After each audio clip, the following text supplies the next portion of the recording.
Bismillahirrahmanirrahim. Al-babul awwalu walamma kana ilmu tasawufi innama huwa nataijul a'malis sahihati wa thamaratul ahwalis safiyah man amila bima alima awrasahullahu ilma ma lam ya'lam bada'a bil kalami alal amal. Dan manakala adalah ilmu tasawuf, hanya saja dianya ilmu itu untuk menghasilkan amalan yang baik dan untuk membuahi keadaan yang bersih. Dan barang siapa yang beramal dengan apa yang ia ketahui, niscaya Allah mewarisi kepadanya akan ilmu yang tidak ia ketahui. Niscaya memulai ianya musannif pengarang dengan membicarakan perkara amal. Di saat pengarang melihat kepada sekalian ilmu yang mana faedah daripada ilmu ialah untuk beramal, dan ilmu tasawuf ini terkhususnya ilmu tasawuf yang membicarakan agar kita dapat memperoleh amalan-amalan yang benar lagi yang baik, dan dapat memperoleh hati yang suci dan ruh yang bersih. Maka pengarang membicarakan pada awal kitabnya daripada hikmah yang pertama tentang masalah amal. Dan sebagian daripada hikmah beramal, Nabi pernah bersabda yang berbunyi, man amila bima alima awrasahullahu ilma ma lam ya'lam. Barang siapa yang beramal dengan apa yang ia ketahui, niscaya Allah mewarisi kepadanya akan ilmu yang tidak ia ketahui. Ilmu yang sudah ia ketahui maksudnya ialah ilmu yang diperoleh dengan cara belajar.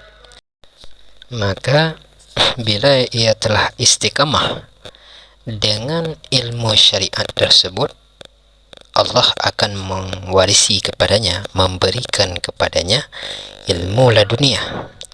Ilmu laduniah ialah ilmu yang diperoleh tanpa proses belajar. Ilmu laduniah gunanya untuk memudahkan si hamba menempuh jalan keridaan Allah subhanahu wa ta'ala. Faqala min alamatil i'timadi alal amal nuqsanur raja inda wujudiz zalal. Maka musannif berkata di dalam hikmah yang pertama, sebagian daripada tandanya seseorang yang berpegang di atas amalnya, ia akan berkurang harapannya kepada Allah di saat terjerumus ke dalam kemaksiatan. Raja dan khauf, rasa harap dan takut, mesti disertakan di waktu yang sama, di waktu bersamaan. Raja untuk memberi peluang berbaik sangka bahwa Allah tetap menerima pengampunanmu, dan khauf, takut untuk dirimu melakukan kemaksiatan di hadapannya.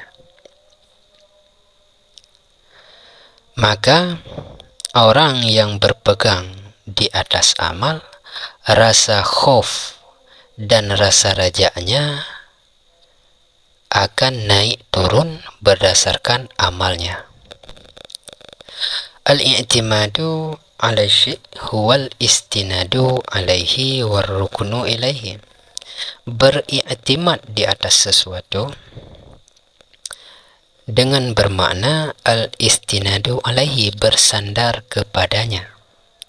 Jika ia beriktimad di atas amal, maka ia bersandar di atas amal.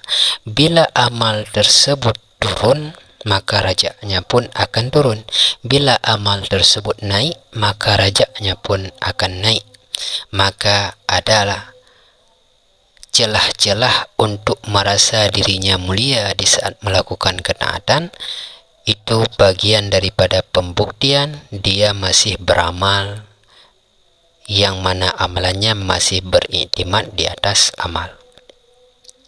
Namun jika amalannya dirinya sudah beriktimat kepada zat Allah yang kekal, maka ia akan menyadari bahwa seluruh perbuatan taatnya itu bukanlah perbuatan dirinya. Warukunu ilahi, dan percaya kepadanya amal. Percaya bahwa dengan beramal dia akan memperoleh kenikmatan. Maka ia akan berputus asa di saat ia beramal, ia semakin ditimpa musibah yang bertubi-tubi.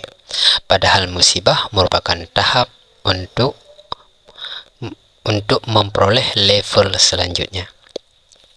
Maka orang-orang yang seperti ini ia akan sering berputus asa dan ibadahnya tergantung kenikmatan dan kesialan yang ia terima. Padahal rahmat dari Allah, rezeki dari Allah itu luas.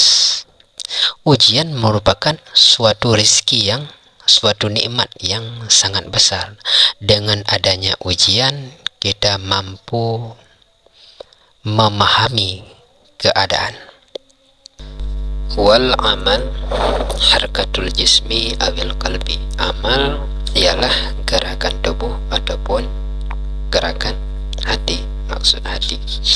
Fa in tahrika bima yuwafiqu syariah summiya ta'an. Maka jika gerakan tersebut sesuai dengan syariat dinamakan ta'at. Wa in tahrika bima yukhalifu syariat summiya ma'siyat. Dan jika gerakan tersebut bertentangan dengan syariat dinamakan maksiat. Dapat kita ambil pemahamannya bahwa kebaikan itu berdasarkan pandangan syariat, bukan berdasarkan perasaan seseorang. Meskipun terlihat kejam di dalam benak seseorang, namun bila pada syariat itu benar, tetaplah benar. Maka jangan menghakimi kebenaran berdasarkan perasaan, namun hakimilah kebenaran berdasarkan syariat.